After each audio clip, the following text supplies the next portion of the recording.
Washington. Perhaps a reconciliation was just as inevitable as the breakup that so many predicted.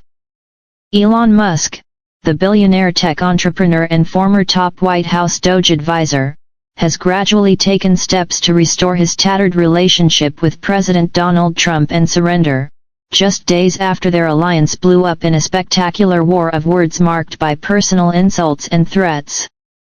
The early returns have Trump no stranger to scorched earth fights, coming out on top in the battle between the world's richest man and the world's most powerful man.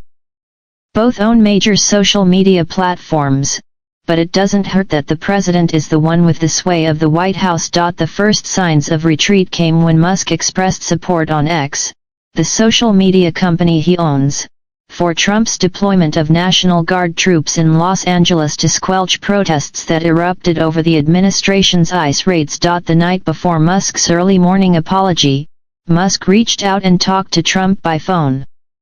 It was their first private conversation since their relationship ruptured.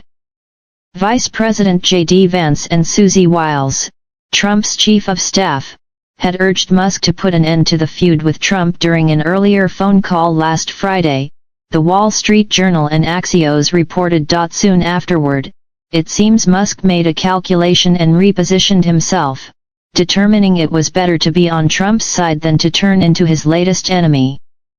Maybe most telling of all, Musk has largely muted his previously loud criticism of Trump's tax and policy mega bill, which the president has dubbed his big, beautiful bill.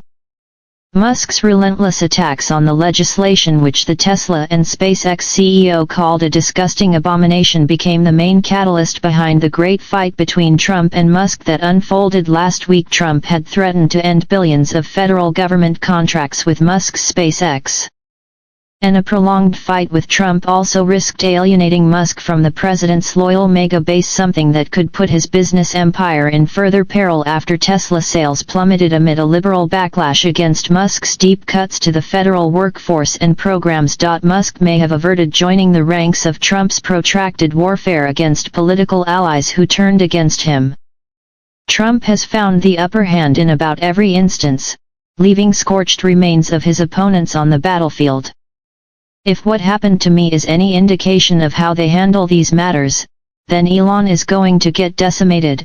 Michael Cohen, the former long-term Trump lawyer and fixer who once said he'd take a bullet for his boss, told USA Today shortly after Musk's blow-up with Trump. Cohen said Musk just doesn't understand how to fight this type of political guerrilla warfare. For the first 4 months of Trump's second term, Musk was the biggest face of the Trump administration besides Trump himself as the leader of the Department of Government Efficiency, which worked to slash the size of the federal government and cut federal workers. After Musk left his post this month, Trump hosted a friendly send-off before the two men later turned against each other. For his part, Trump has said he was not thinking much about Musk, signaled he's ready to move on from the fight, vowed to keep DOJ operating, and also left the door open for a truce. "I guess I could, but we have to straighten out the country," Trump said in a podcast hosted by New York Post columnist Miranda Devine when asked whether he could forgive Musk. Trump, in the podcast released June 11, said he has no hard feelings toward Musk but was really surprised his tech friend turned against him. "He went after a bill that's phenomenal," Trump said, adding, "When he did that, I was not a happy camper. I was disappointed in him. But it is what it is. Things like that happen. I don't blame him for anything," Trump said. For now, Trump has buried the hatchet. In recent days, the 78-year-old two-term president has said he had no plans to ask Musk to return his honorary White House key. Nor is he getting rid of the red Tesla he bought from Musk, although he said he might move the Tesla around a little bit, he said.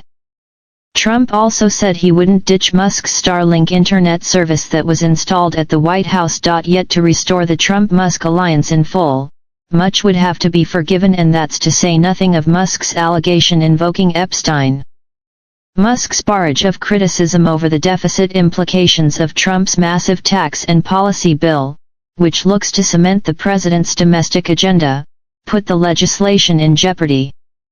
Musk has amplified the voices of a handful of skeptical Republican senators who are also worried about the bill's $3 trillion deficit projection over 10 years. Irking Musk, Trump blamed the tech mogul's opposition to the bill on business interests. The bill would end 7,500 consumer tax credits for buyers of electric vehicles, a policy of former President Joe Biden that has benefited Tesla. Musk also expressed disappointment after Trump withdrew his nominee for the administrator of NASA, Jared Isaacman, a billionaire commercial astronaut with close ties to Musk. Meanwhile, the White House effectively let Musk walk after he became a political liability, objected publicly to Trump's steep tariffs and clashed with top Trump officials, including Treasury Secretary Scott Bessent.